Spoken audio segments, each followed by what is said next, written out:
আজ 10ই March brigade ময়দানের জনগর্জন সভায় যোগ দিতে সোশ্যাল মিডিয়ায় এক ভিডিও বার্তায় সকলকে আহ্বান জানিয়েছিলেন মুখ্যমন্ত্রী মমতা বন্দ্যোপাধ্যায়। সামনেই লোকসভা নির্বাচন, হাতে সময় খুব কম, তাই এখন এক মুহূর্তও সময় নষ্ট না করে উঠে পড়ে লেগেছে তৃণমূল দলের কর্মী সমর্থকরা।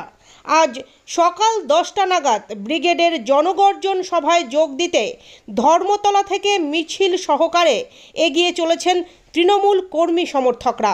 আপনাদের সামনে তুলে ধরছি সেই চিত্র।